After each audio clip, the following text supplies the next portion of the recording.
Hello, and thanks for joining me today. You're listening to Alive with Dr. Nimira. Over the last decade, I've been spending my days taking care of mostly women who not only have aches and pains, but who've also spent the last decade or two putting their career and family first. I stand for a world where we can live our passions and purpose all out without the fear of our physical bodies giving out. I've created this podcast, Alive, always living in vibrant energy, as a quick way for you to learn more about your body. This really is a no frills, get the information out there podcast, and I hope that you'll enjoy it. As an upper cervical chiropractor, I regularly take care of many different types of people at varying degrees of health, and over the upcoming episodes, we'll discuss many types of things that can be reduced or eliminated when you can rebalance your health at the level of your brainstem.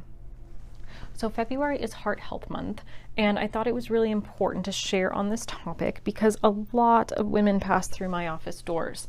They're actually the primary people that I take care of, and it affects them the most. So it's a topic that's really important to me, and I wanted to share about some myths, some numbers, and risk factors first. So cardiovascular disease is the number one killer of women, causing 1 in 3 deaths each year. That's approximately 1 woman every minute. So what are some myths? Some of the myths are that only older women have heart disease.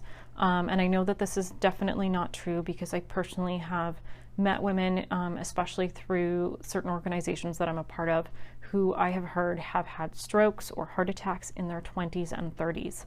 So it's definitely a myth that it's only affecting older women.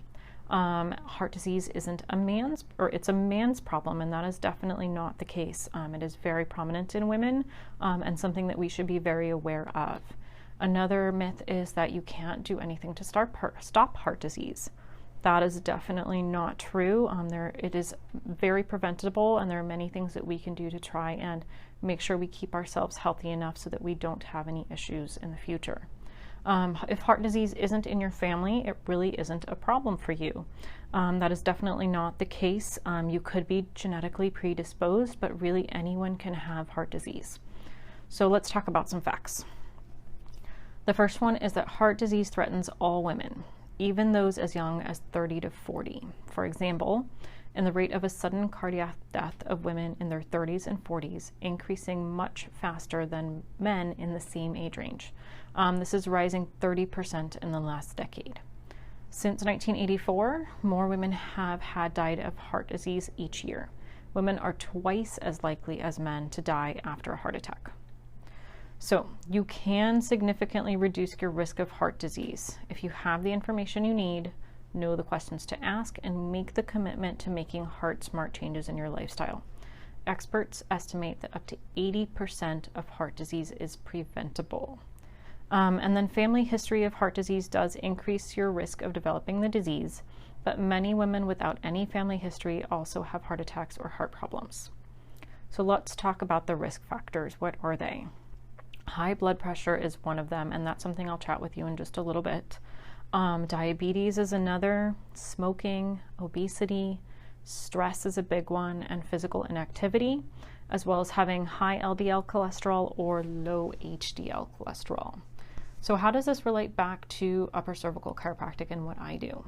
So I always talk about the brainstem, and the brainstem is really this autonomic control center for several important involuntary actions in the body. 2 big ones are going to be your heartbeat and your blood pressure, both cardiovascular things, right? Those are controlled right at the brainstem, as well as your breathing and many other reflexes. So while I've never claimed upper cervical care will help reduce your blood pressure, there is this understanding that if the brainstem and the surrounding blood vessels are compromised and unable to communicate properly within the body, then our natural systems would not be able to properly maintain normal function. If there is no compromise and the atlas, that first bone in the neck, is in its proper place and not putting pressure on the brainstem, then the body should be able to use its natural mechanisms to regulate blood pressure, okay? Because there are so many people with high blood pressure. And so there's a study completed in 2007 that showed just this. It was published in the Journal of Human Hypertension, and it was a placebo-controlled study completed by an upper cervical chiropractor and an MD. And it showed that upper cervical procedure has the effect of not 1, but 2 blood pressure medications given in combination. And so those who got the real adjustment and not a sham procedure actually saw a huge drop in their systolic and their diastolic blood pressure. And some of these patients were actually even able to get off their medications. Upper cervical chiropractic was actually even featured on Good Morning America for its success with helping reduce neurological stresses, leading to the normalizing of blood pressure for these patients. So I have links for both of those on my blog post. I'll actually pop that in the comments area for you. Another thing that I can actually share with you is a link to the American Heart Association's Go Red for Women campaign. It's an organization that I support because it talks about education and prevention. So those are two big things I wanted to share with you about your heart health. Next episode, we'll actually take some time to talk about prevention and what you can do to keep your heart healthy. So that's all I have for today. I hope that you learned something new and that you have some useful information to improve your health. Don't take life too seriously. Stress makes everything worse. Enjoy this week as best as you can, and I will catch you in 2 weeks. In the meantime, purposefully live all out and reach out for help if you need it. I'm here for you.